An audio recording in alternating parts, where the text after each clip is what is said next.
The Assembly will now resume the general debate. And the next speaker is the President of Indonesia.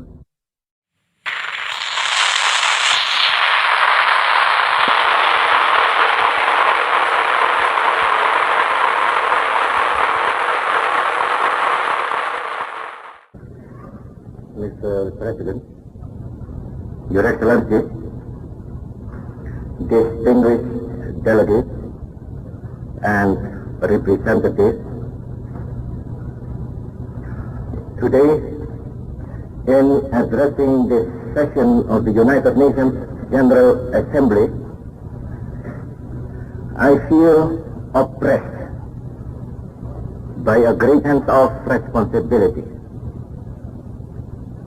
I feel a humility in speaking to this august gathering of wise and experienced statesmen from east and west, from the north and from the south, from old nations and from young nations, and from nations newly reawakened from a long sleep.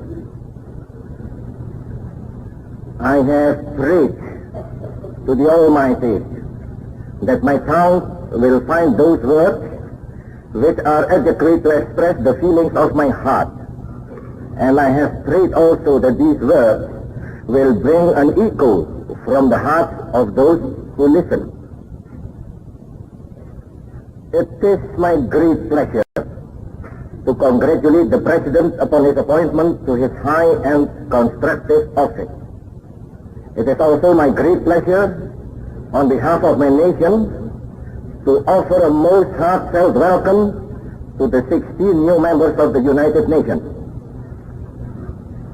The Holy Book of Islam has a word for us today.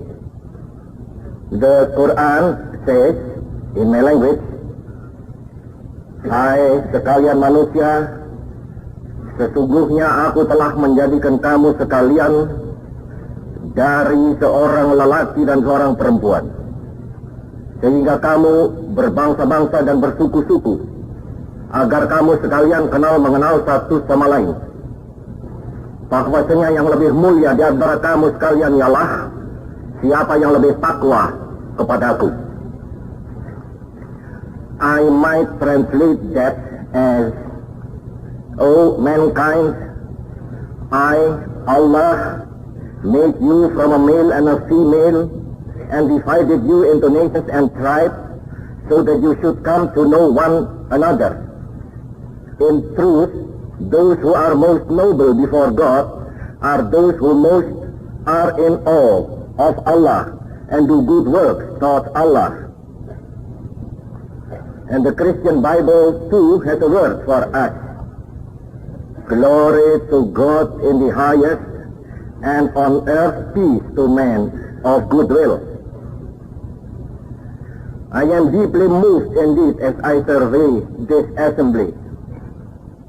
Here is the proof that generations of struggle have been justified. Here is the proof that sacrifice and suffering have achieved their end. Here is the proof that justice has begun to prevail, and that some great evils have already been banished. Furthermore, as I survey this assembly, my heart is filled with a great and fierce joy.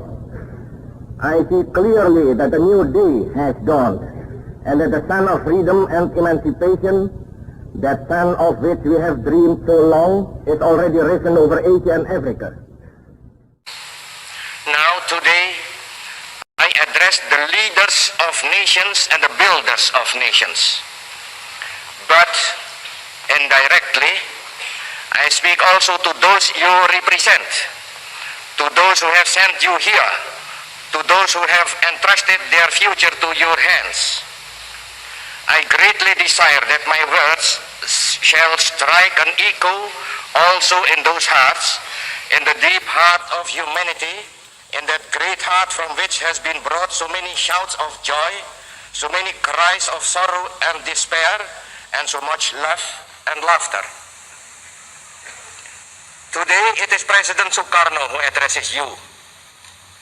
But more than that, though it is a man, Soekarno, an Indonesian, a husband, a father, a member of the human family. I speak to you on behalf of my people, those 92 million people of a distant and wide archipelago, those 92 million people who have lived a life of struggle and sacrifice, those 92 million people who have built a state upon the ruins of an empire. They and the people of Asia and Africa, of the American continent and the European continent and the people of the Australian continent, they are watching and listening and hoping. They see in this organization of the United Nations a hope for the future and a prospect of the present. The decision to attend this session of the General Assembly was not an easy one for me to take. My own nation faces many problems, and time to solve those problems is always short. However, this is perhaps the most important assembly yet held, and all of us have a responsibility to the rest of the world as well as to our own nations. None of us can escape this responsibility, and surely none wish to. I am very sure that the leaders of the younger and the reborn nations can make a very positive contribution to the solution of the many problems facing this organization and the world at large. Indeed, I am confident that man may once again say, the new world is called to redress the balance of the old. It is clear today that all major problems of our world are interconnected.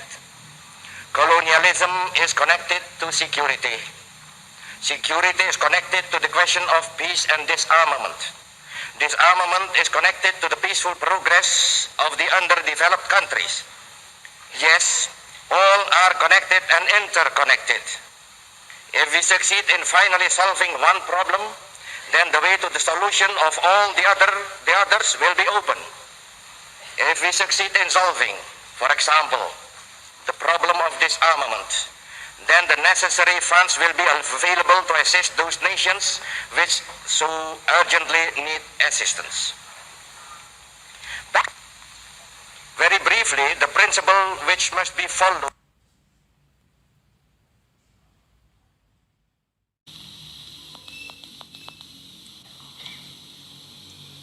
5 years ago, 29 nations of Asia and Africa sent their representatives to the Indonesian city of Bandung. 29 nations of Asia and Africa. Today, how many free peoples are there? I will not count them, but look around this chamber now. Then tell me whether I am right or not when I say that this is the time of the building of nations and the time of the emergence of nations. Yesterday, Asia, and that is a process not yet completed. Today, Africa, and that too is a process not yet completed. Furthermore, not all nations, the nations of Asia and Africa, are yet represented here. This organization of nations is weakened in so far as it rejects the representation of any nation, and especially of a nation which is old and wise and powerful. I speak of China. I speak of what is often called communist China, which is for us the only real China. This organization is greatly weakened precisely because it rejects the membership of the biggest nation in the world. Every year,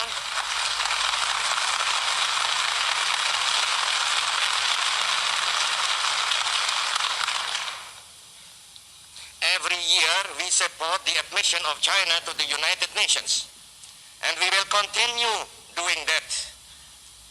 We do not give our support merely because we have good relations with that country, and certainly we do not do so from any partisan motive.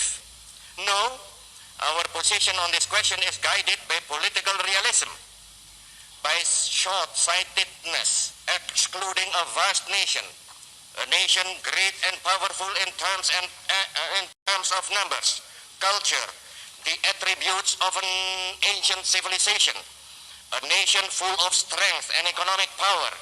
By excluding that nation, we make this international organization much weaker and so much further from our requirements and our ideal. We are determined to make the United Nations strong and universal and able to fulfill its proper function. That is why we consistently support the representation of China in our number. Furthermore, disarmament is a pressing need of our world. This most vital of all questions should be discussed and solved within the framework of this organization. Yet, how can there be a realistic agreement on disarmament if China, one of the most powerful nations in the world, is excluded from the deliberations? Representation of China in the United Nations would involve that nation in constructive world affairs and would thus immensely strengthen this body. We are determined that the fate of the world, which is our world, will not be decided above our heads or over our bodies. It will be decided with our participation and cooperation. Decisions vital to the peace and future of the world can be decided here and now. Here are heads of state and heads of government gathering in one place. There is the framework of our organization. I very sincerely hope that no questions of rigid protocol and no narrow feelings of hurt personal or national feelings will prevent this opportunity from being used fully. A chance like this does not come often. It should be fully exploited. We have a unique opportunity now for combining private and public diplomacy. Let us grasp that opportunity. It may not come again. I am very well aware that the presence here of so many heads of state and heads of government meets the hopes of millions of people. They can take vital decisions on establishing a new look for our world and consequently also a new look for the United Nations. It is appropriate now to consider the position of the United Nations in relation to this era of nation building and new nationhoods. I tell you this, for a newly born or a newly reborn nation, the most precious possession is independence and sovereignty. Perhaps it may be, I don't know, but perhaps it may be that this sense of holding the precious jewel of sovereignty and independence is confined to the nations newly awakened. Perhaps, as generations pass, the sense of pride and achievement grows dim. It may be so, but I don't think so. Even today, this is an international body. It is not yet either supranational nor supranational. It is an organization of nation states and can function only insofar as it is the will of those nation states that it do so. Have we all unanimously agreed to surrender any part of our sovereignty to this body? No, we have not.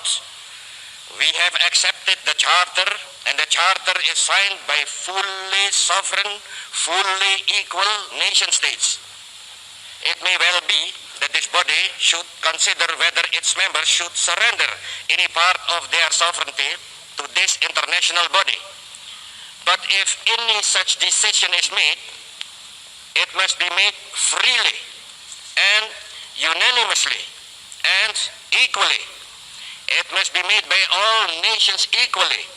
The ancient and the new, the emergent nations and the old established, the developed and the underdeveloped. This is not something which can be imposed on any nation. Furthermore, the only possible basis for any such body as this is strict equality. The sovereignty of the newest nation or the smallest nation is just as precious, just as inviolable as the sovereignty of the biggest nation or the oldest nation. And furthermore again, any transgression against the sovereignty of any nation is a potential threat to the sovereignty of all nations. For 15 years now, the West has known peace, or at least the absence of war. Of course, there have been tensions. Yes, there has been danger. But the fact remains that in the midst of a revolution engulfing 3/4 of the world, the West has been at peace.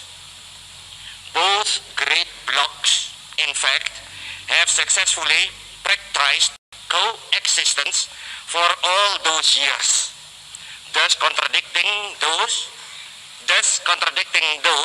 who deny the possibility of coexistence. We of Asia, I repeat, we of Asia, we have not known peace. After peace came to Europe, we endured atomic bombs. We endured our own national revolution in Indonesia. We endured the torment of Vietnam. We suffered the torture of Korea. We still suffer the agony of Algeria. Is it now to be the turn of our African brothers? Are they to be tortured while our wounds are still unhealed? And yet, the West is still at peace. Do you wonder that we now demand respite from our torment? Do you wonder that now my voice is raised in protest?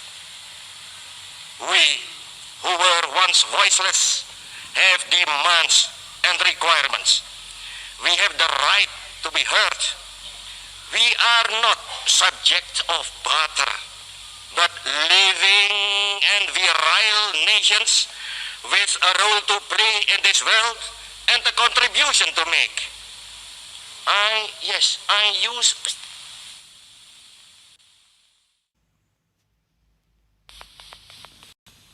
its forms is a great and continuing danger. Imperialism is not yet dead. People sometimes say imperialism and colonialism is dead. No, imperialism is not yet dead. It is dying. Yes, the tide of history is washing over its battlements and undermining its foundations. Yes, the victory of independence and nationalism is certain. Still, and mark my words well, the dying imperialism is dangerous as the wounded tiger in a tropical jungle.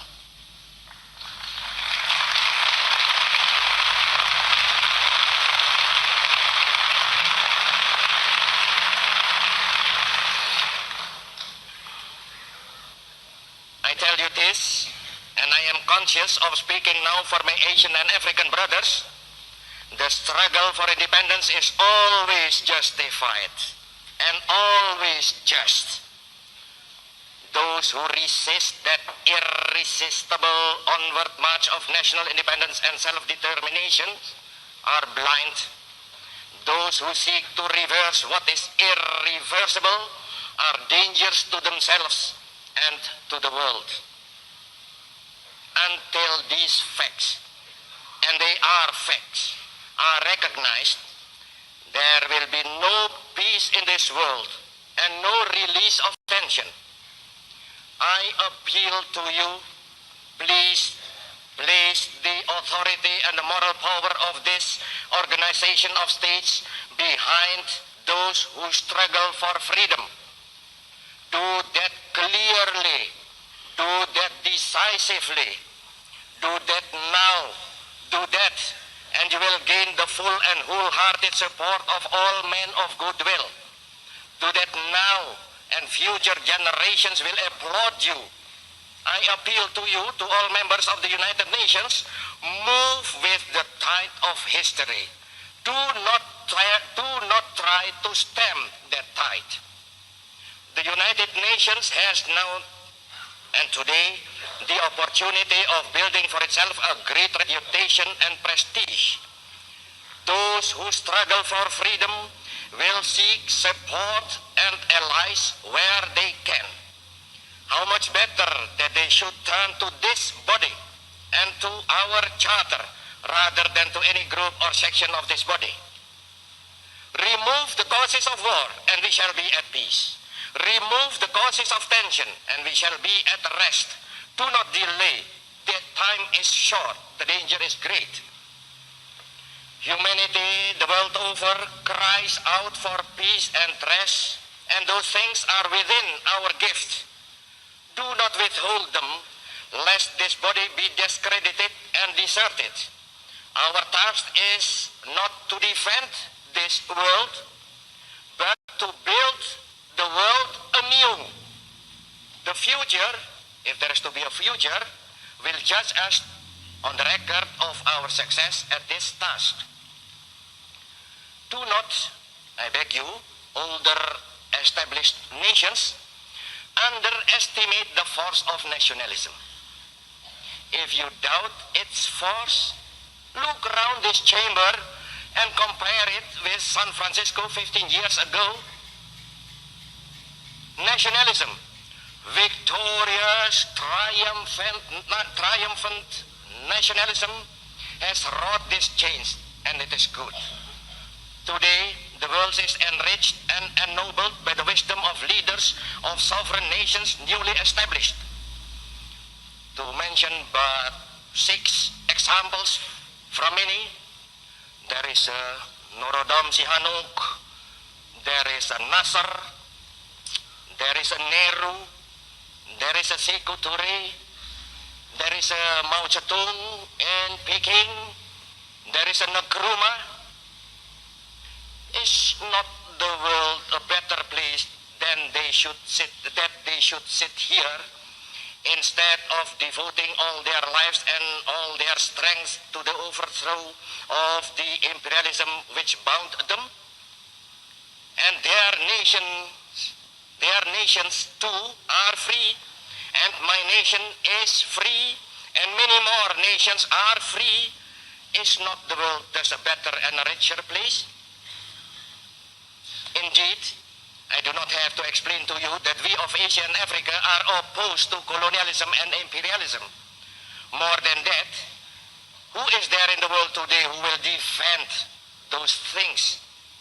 They are universally condemned, and rightly so. And the old cynical arguments are no longer heard. Conflict now centers on when colonies are to be free, not on whether they are to be free. However, I will stress those who are discussing nuclear disarmament must never forget that we, who in this previously have been inarticulate, are watching and are hoping. We are watching and we are hoping, and yet we are filled with anxiety, because if nuclear warfare devastates our world, we too are the sufferers. No human being has the right to usurp the prerogative of God. No person has the right to use hydrogen bombs. No nation has the right to cause the probable destruction of all nations. No political system, no economic organization is worth the destruction of the world, including that system or organization itself. If the hydrogen-armed nations alone were involved in this issue, we of Asia and Africa would not care. We would only watch with detachment, filled with wonder, that those nations from which we have learned so much and which we have admired so much should today have sunk into such a morass of immorality. We could cry a curse upon you, and we could retire into our own balanced and peaceful world. But we cannot do that. Already we Asians have suffered atomic bombing. We Asians also are threatened again. And furthermore, we feel a moral duty to help in any way we can. We are not the enemies of the West nor of the East. We are part of this world and we wish to help. This is a cry from the heart of Asia. Let us help you to solve these problems. Perhaps you have looked at them too long and no longer see them clearly. Let us help you, and in helping you, we will help ourselves and all the future generations of all the world. It is obvious that the problem of disarmament is not only disagreement on narrow technical grounds. It is a question also of mutual trust. In fact, it is clear that on technical matters and on methods, the two blocks are not very far apart. The problem is rather one of mutual distrust. It is a problem open to solution by methods of discussion and diplomacy. Surely we of Asia and Africa and the other non-aligned countries can help in this. We are not short of experience and skill in negotiating. Perhaps our intermediation would be of value. Perhaps we could assist in finding a solution. Perhaps, who knows, perhaps we could show you the way to the only real disarmament, which is disarmament in the heart of man, the disarmament of man's mistrust and hatreds. Then it is the testing of those weapons. I know that there is scientific disagreement about the genetical effect of those tests. That disagreement, however, is in terms of the numbers affected. It is agreed that there are evil genetical effects. Have those who authorize the test ever seen the results of what they do? Have they looked at their own children and thought about those results? At the present time, the testing of nuclear weapons is suspended. Not, mark you well, not forbidden, but only suspended. Let that fact serve as a beginning then. Let that fact serve as the basis for prohibition of testing and then for real disarmament. Before leaving the subject of disarmament, I must make one more comment. To speak of disarmament is good. Seriously, to attempt the making of a disarmament agreement would be better. Best of all would be the implementation of an agreement on disarmament. However, let us be realistic. Even the implementation of a disarmament agreement would not guarantee peace to this sore and troubled world. Peace will come only when the causes of tension and conflict are removed. If that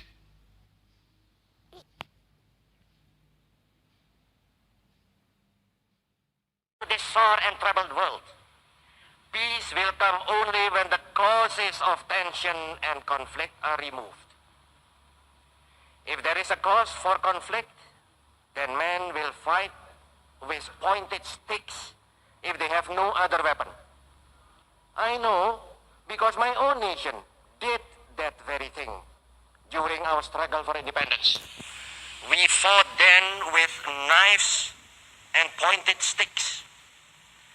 In order to make peace, we must remove the causes of tension and of conflict. That is why I spoke deep from my heart about the necessity of cooperation to bring about the final and glorious end of imperialism. Where there is imperialism and where there are simultaneously armed forces, then the position is a dangerous one indeed. Again, I speak from experience. That is the situation in West Irian. That is the situation in the 1/5 of our national territory which still labors under imperialism. There in West Irian, we have imperialism and the armed forces of imperialism. Bordering that territory, our own troops stand guard by land and sea. Those two bodies of troops face each other. And I tell you, that is an explosive situation. Very recently, those young and misguided troops who were in West Irian defending an outmoded conception were reinforced by an aircraft carrier, the Karl Doorman, from their remote homeland. I tell you that then the situation became positively dangerous. The Commander-in-Chief, our present determined efforts to reach a solution by our own methods is part of our contribution towards securing the peace of this world. It is part of our effort to end this world problem of an obsolete evil. It is a determined surgical effort to remove the cancer of imperialism from the area of the world in which we have our life and being. I tell you in all seriousness, the situation in West Irian is a dangerous situation, an explosive situation. It is a cause of tension and it is a threat to peace. General Nasution is not responsible for that. Our soldiers are not responsible for that. Soekarno is not responsible for that. Indonesia is not responsible for that. No, the threat to peace springs directly from the very existence of colonialism and imperialism. Remove those checks to freedom and emancipation, and the threat to peace disappears. Eradicate imperialism, and the world becomes immediately and automatically a cleaner place, a better place, a more secure place. I know that when I say this, the minds of many will turn to the situation in the Congo. You may ask, has not imperialism been ejected from the Congo, with the result that there is now strife and bloodshed? It is not so. The deplorable situation in the Congo is caused directly and immediately by imperialism, not by its ending.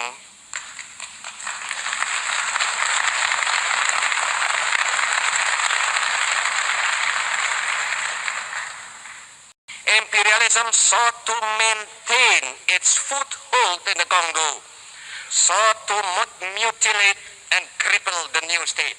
That is why the Congo is in flames. Yes, there is agony in the Congo, but that agony is the birth pang of progress. An explosive progress always brings pain. Tearing up the deep roots of vested interests, national and international, always causes pain and dislocation. We know that. We know too from our own experience that development itself creates turbulence. A turbulent nation needs leadership and guidance, and it will eventually produce its own leadership and guidance. We Indonesians, we speak from bitter experience. The problem of the Congo, which is a problem of colonialism and imperialism, must be solved by application of those principles I have already mentioned. The Congo is a sovereign state. Let that sovereignty be respected. Remember, the sovereignty of the Congo is no less than the sovereignty of any nation represented in this assembly, and it must be respected equally.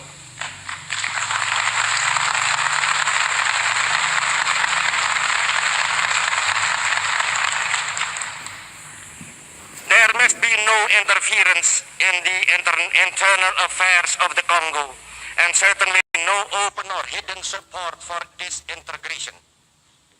Yes, of course, that nation will make mistakes. We all make mistakes, and we all learn from mistakes. Yes, there will be turbulence, but let that go on too, for it is a sign of rapid growth and development. The extent of the turbulence is a question for the nation itself. Let us individually or collectively assist there, if we are requested to do so by the lawful government of that nation. However, any such assistance must be clearly based upon the unquestioned sovereignty of the Congo. Finally, have confidence in that nation. They are going through a time of great trial and are suffering deeply. Have confidence in them as a newly liberated nation, and they will find their own way to their own solution of their own problems. I will let the people of Algeria want independence. There can be no argument about that. If they had not, then this long and bitter and bloody struggle would have ended years ago.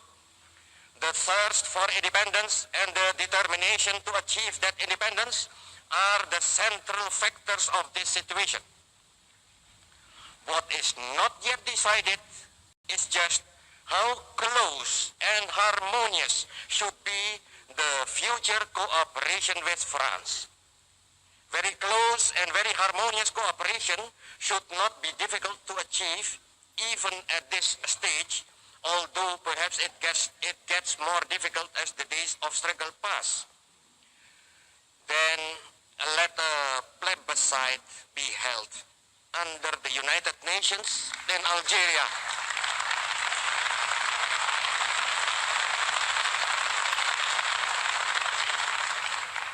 To determine the wishes of the people on just how close and harmonious those relations should be.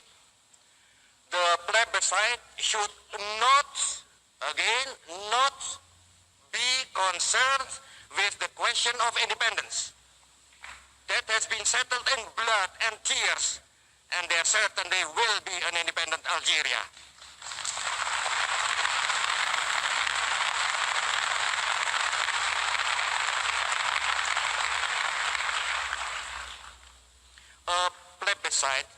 Such as that I suggest would, if it is held soon, be the best guarantee that independent Algeria and France will have close and good cooperation for their mutual benefit. Again, I speak from experience. Indonesia had no intention of disrupting close and harmonious relations with the Netherlands. However, it seems that even today, as generations ago, the government of that nation insists upon giving too little and asking too much. Only when this became unbearable were those relations liquidated. Permit me geology.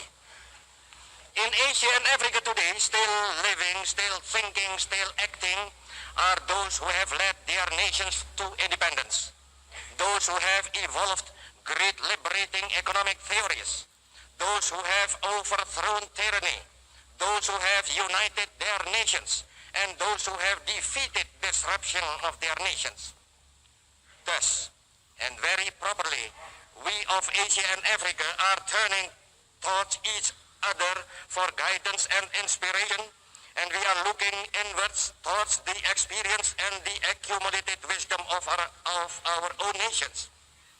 Do you not think that Asia and Africa perhaps have a message and a method for the whole world? It was the great British philosopher Bertrand Russell who once said that mankind is now divided into two groups. One group follows the teachings of Thomas Jefferson in the Declaration of American Independence. The other group follows the teachings of the Communist Manifesto. But pardon me, Lord Russell, pardon me.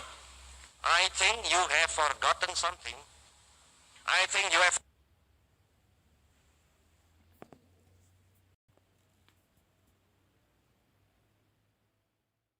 by the reiteration of old and worn-out slogans.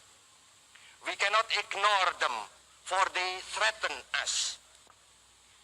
But pardon me, Lord Russell, pardon me. I think you have forgotten something. I think you have forgotten about more than 1,000 million people, the people of Asia and Africa, and possibly also of Latin America, who follow neither the Communist Manifesto nor the Declaration of Independence.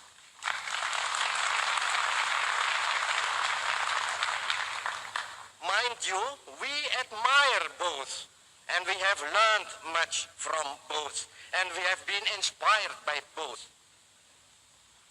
We could fail, who could fail to be inspired by the words and the spirit of the Declaration of Independence? We hold these truths to be self-evident, that all men are created equal, that they are endowed by their Creator with certain inalienable rights, that among those rights are life, liberty, and the pursuit of happiness. Who, deeply engaged in the struggle for national life and liberty, could fail to be inspired? And again, who amongst us, struggling to establish a just and prosperous society upon the devastation of colonialism, could fail to be inspired by the vision and cooperation and economic emancipation evoked by Karl Marx and Friedrich Engels? Now there is confrontation between those two outlooks, and this confrontation is dangerous, not only to those who confront each other, but also to the rest of the world. I cannot speak for the rest of Asia and Africa. I am not empowered to do so, and in any case, they are well able to express their own views. However, I am empowered, indeed instructed, to speak for my own nation of 92 million people, for us. The torrent of history shows clearly that all nations need some such conception and ideal. If they do not have it, or if it becomes obscured and obsolete, then that nation is in danger. Our own Indonesian history shows that clearly, and so indeed does the history of the whole world. We call this something the Pancasila. Pancha is 5, Sila is principle. We call this something Pancasila. Pancasila, or the 5 pillars of our state. These 5 pillars do not spring directly from either the Communist Manifesto nor the Declaration of Independence. Indeed, they are ideals and ideals which have, perhaps for centuries, been implicit amongst our people. It is indeed not surprising that concepts of great strength and virility should have arisen in our nation during the 2,000 years of our civilization and during the centuries of strong nationhood before imperialism engulfed us in a moment of national weakness. In speaking to you of Pancasila, I am expressing the essence of 2,000 years of our civilization. What then are those 5 pillars? They are quite simple. First, belief in God. Second, nationalism. Third, internationalism. Fourth, democracy. Fifth, social justice. Belief in God, nationalism, internationalism, democracy, social justice. Very simple. Permit me now to expand a little on those 5 points. First, belief in God. My nation includes those who follow many different religions. There are Mohammedans, there are Christians, there are Buddhists in Indonesia, and there are men of no religion. However, To 85% of our 92 million people, the Indonesian nation is made up of followers of Islam.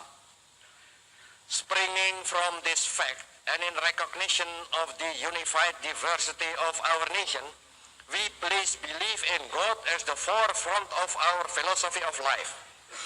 Even those who follow no God in their innate tolerance recognize that belief in the Almighty is characteristic of their nation, and so accept this first sila.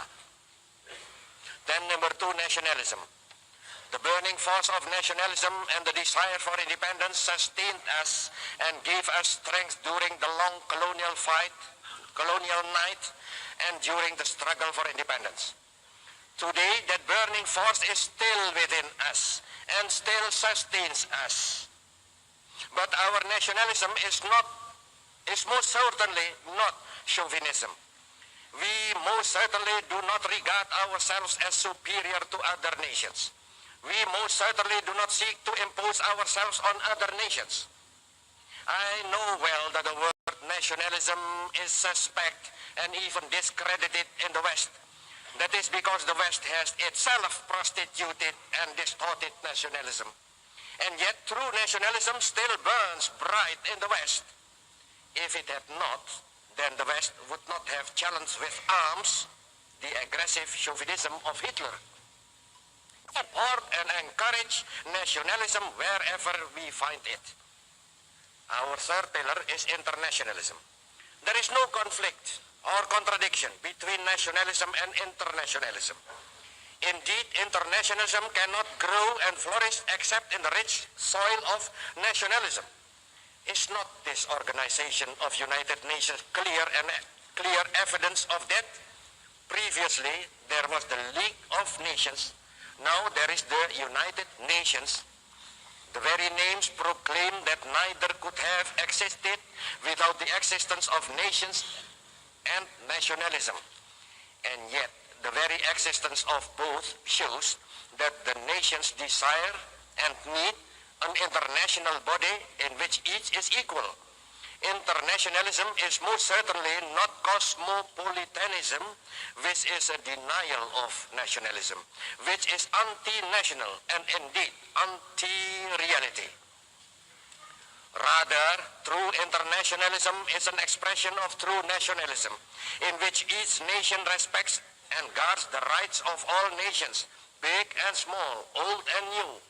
True internationalism is a sign that the nation has become adult and responsible, forsaking childish ideas of national or racial superiority, forsaking the infantile disorders of chauvinism and cosmopolitanism. Fourthly, there is democracy. Democracy is not the monopoly or the invention of the Western social orders. Rather, democracy seems to be the natural condition of man, although it is modified to fit particular social conditions. During the millennia of our Indonesian civilization, we have evolved our own Indonesian democratic forms. It is our belief that these forms have an international relevance and significance.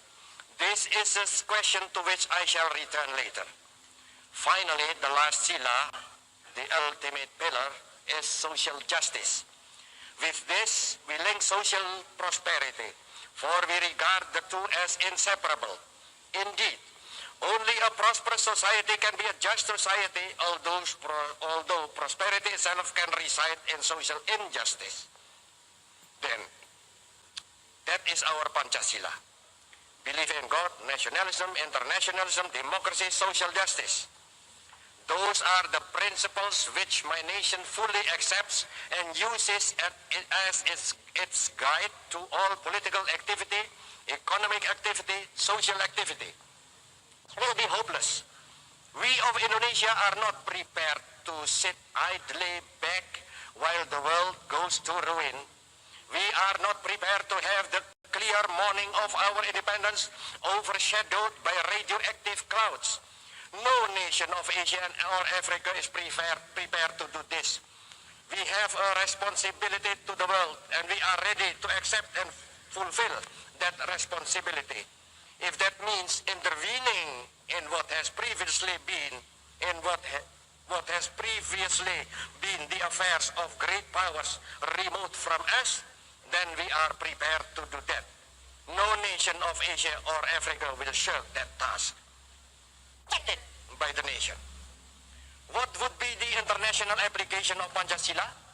How could it work in practice?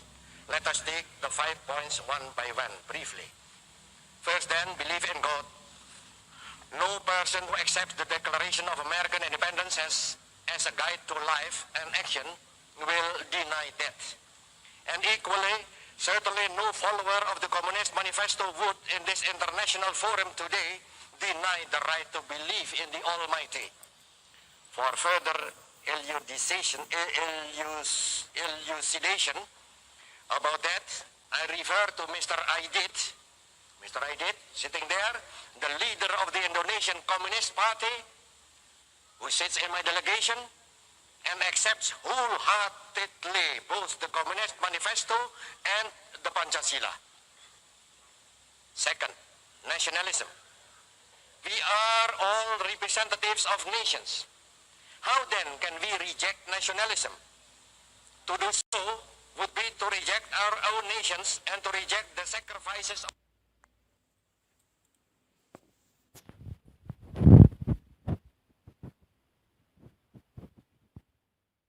Second, nationalism.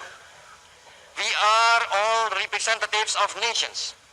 How then can we reject nationalism?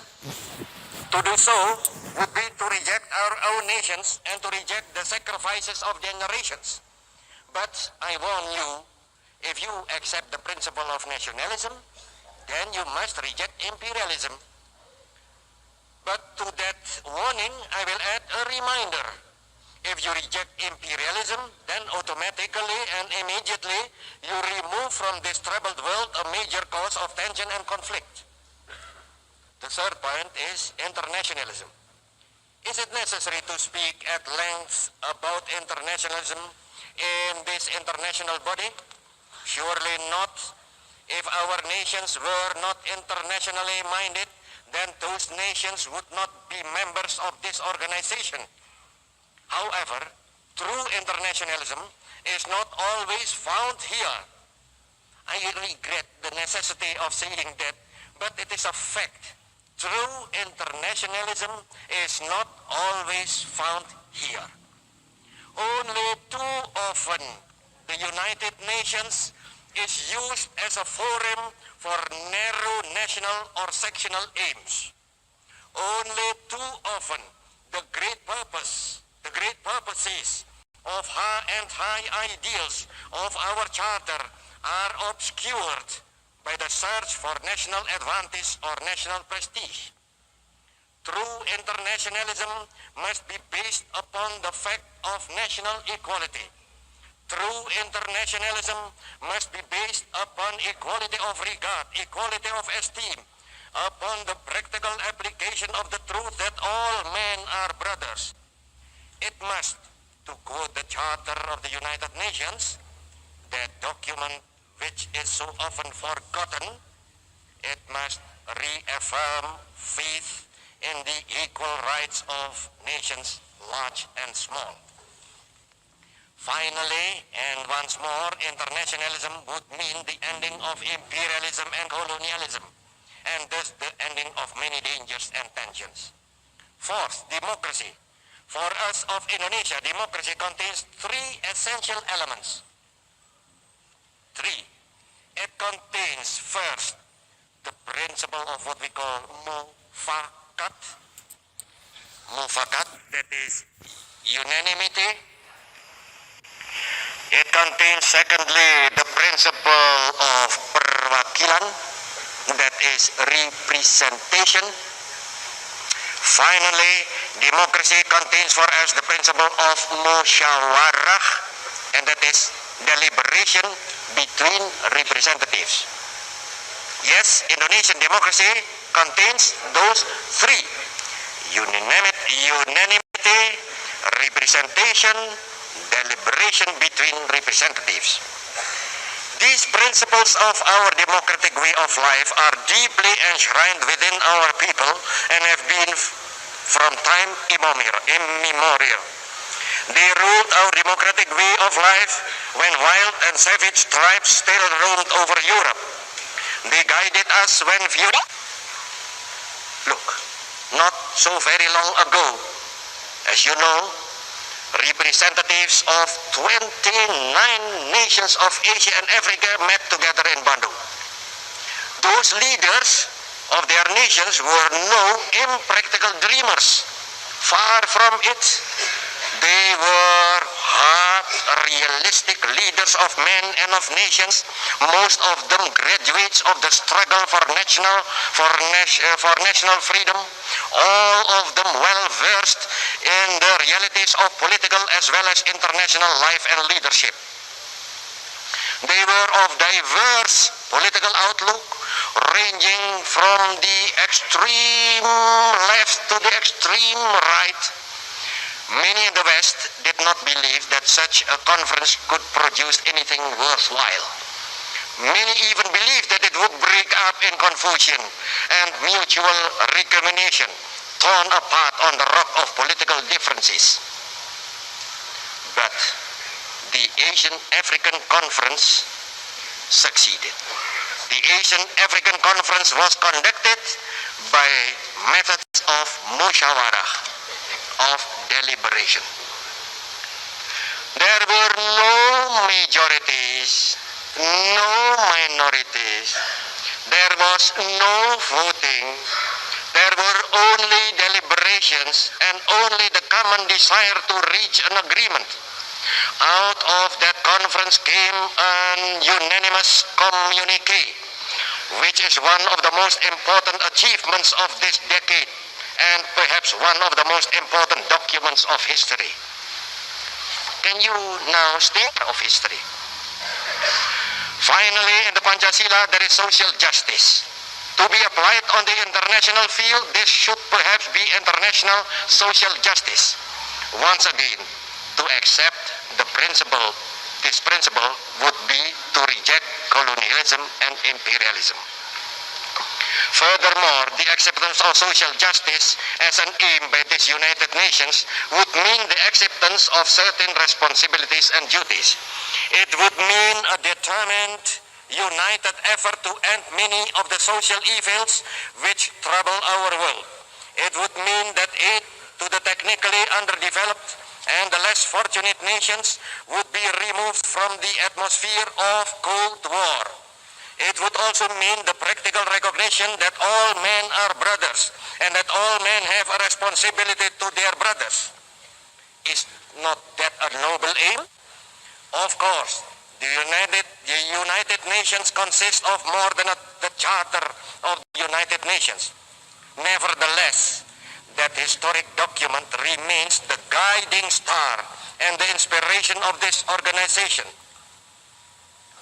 In many ways, the Charter reflects the political and power constellation of the time of its origin. In many ways, that Charter does not reflect the realities of today. Let us consider then whether the 5 principles I have enunciated would make our Charter stronger and better. I believe, yes, I firmly believe that the adoption of those 5 principles and the writing of them into the Charter would greatly strengthen the United Nations. I believe it would bring the United Nations into line with the recent development of the world. I believe it would make it possible for the United Nations to face the future refreshed and confident. Finally, I believe that the adoption of Pancasila as a foundation of the Charter would make the Charter more wholeheartedly acceptable to all members, both old and new. I will make one further point in this direction. It is a great honor to have the seat of the United Nations within one's country. We are all grateful indeed to the United States of America that the United States of America has offered a permanent home, a a permanent home to our organization. However, it might well be questioned whether this is advisable.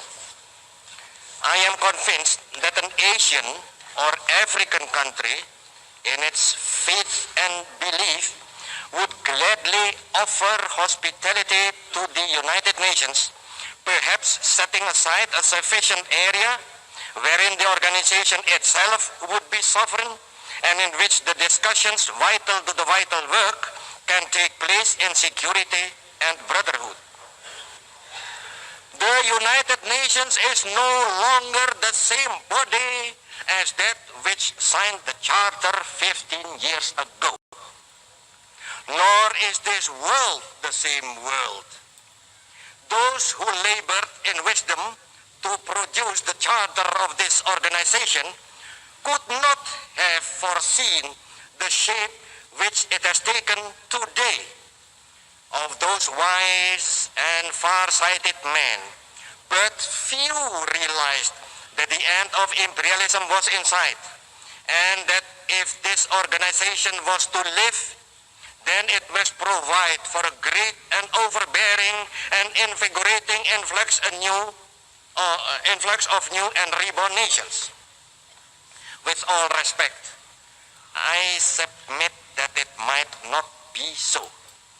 The fact that the seat of the United Nations is in the territory of one of the Cold War protagonists has meant that the Cold War has worked its way even into the work and the administration and household of our organization. So much so, indeed, that the very attendance at this session of the leader of a great nation has become a Cold War issue and a Cold War weapon, and the means of sharpening that dangerous and futile way of life. Let us inquire whether the seat of our organization should not be removed from the atmosphere of Cold War. Let us inquire whether Asia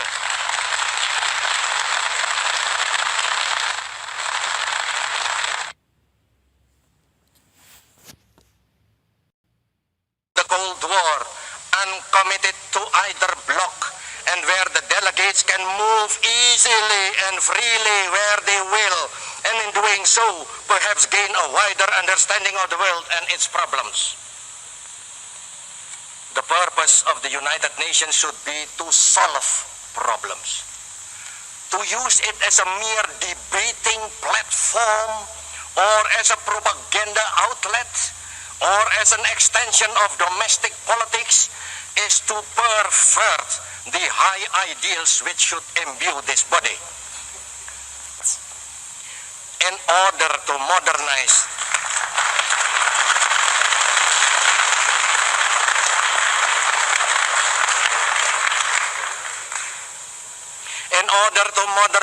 and make efficient our organization, perhaps even the Secretariat, under the leadership of its Secretary General, may need to be revised. In saying this, I am not, most definitely not, in any way criticizing or denouncing the present Secretary General, who is striving to do a good job under outmoded conditions which must at times seem impossible. How then can they be efficient? How can members of those two groups in the world, groups which are a reality and which must be accepted, how can members of those two groups feel at ease in this organization and have the necessary utmost confidence in it? Since the war, we have witnessed three great permanent phenomena. First is the rise of the socialist countries. That was not foreseen in 1945. Second is the great wave of national liberation and economic emancipation which has swept over Asia and Africa and over our brothers in Latin America. I think that only we who were directly involved anticipated that. Third is the great scientific advance which at first dealt in weapons and war, but which is turning now to the barriers and frontiers of space. Who could have prophesied this? It is true that our charter can be revised. I am aware that there exists a procedure for doing so and a time when it can be done. But this question is urgent. It may be a matter of life and death for the United Nations. No narrow legalistic thinking should prevent this being done at once. Equally, it is essential that the distribution of seats in the Security Council and the other bodies and agencies should be revised. I am not thinking in this matter in terms of block votes, but I am thinking of the urgency that the Charter of the United Nations bodies and its Secretariat should all reflect the true position of our present world. We of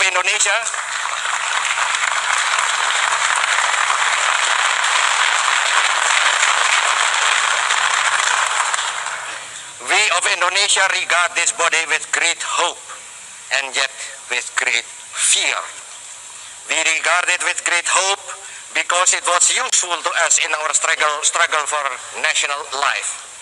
We regard it with great hope because we believe that only some such organization as this can provide the framework for the sane and secure world we crave. We regard it with great fear because we have presented one great national issue, the issue of West Irian, before this assembly, and no solution has been found. We regard it with fear because great powers of the world have introduced their dangerous Cold War game into its halls. We regard it with fear lest it should fail and go the way of its predecessor and thus remove from the eyes of men a vision of secure and united future.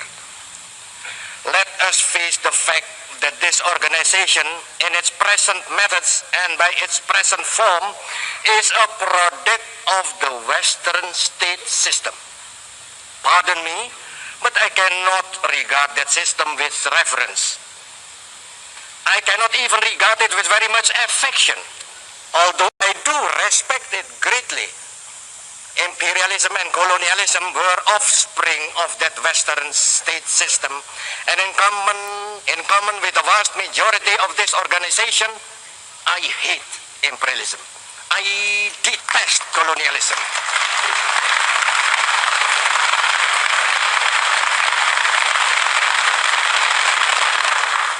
And I fear the consequences of their last bitter struggle for life.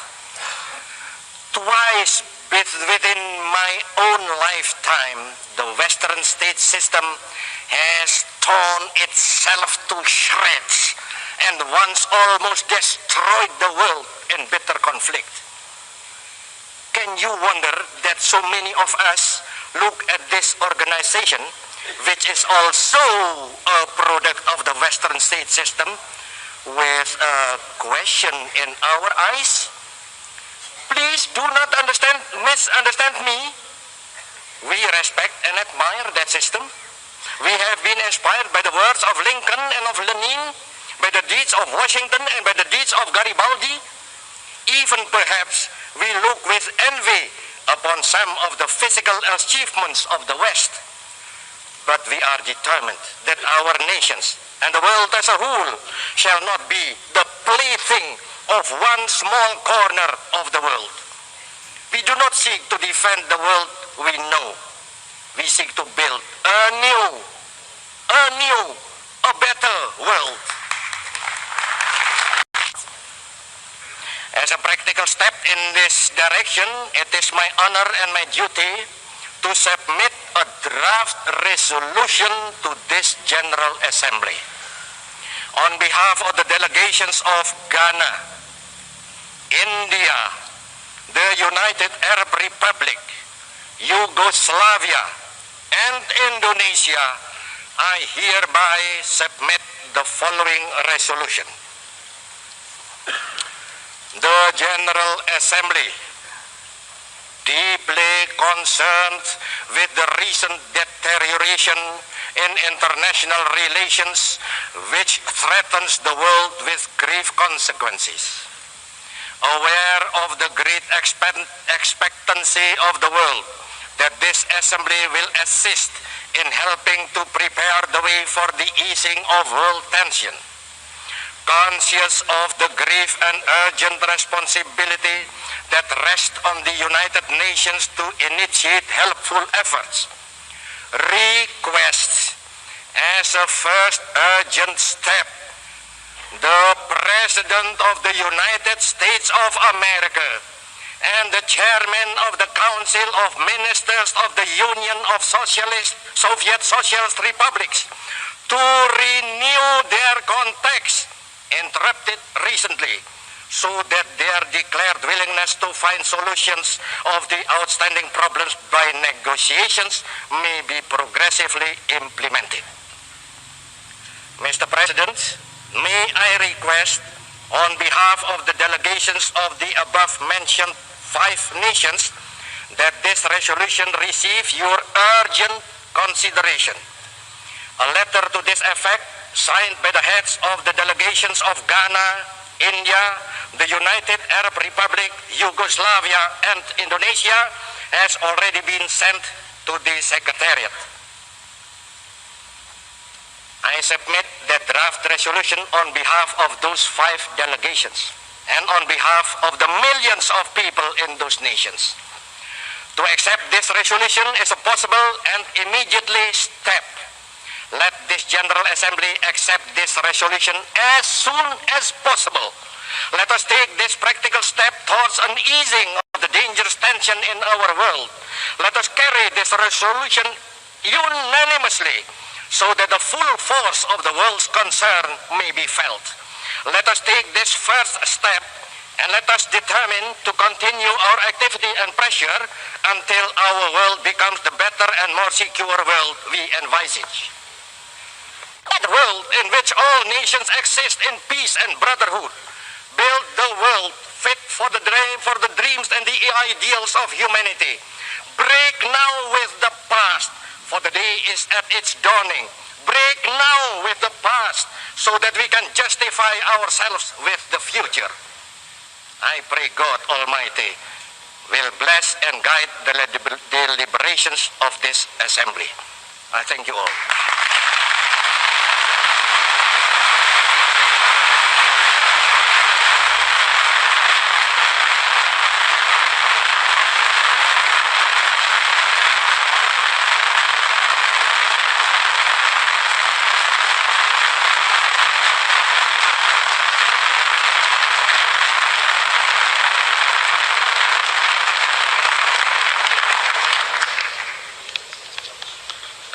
I call at this point on the distinguished Prime Minister of India, who has asked for the floor.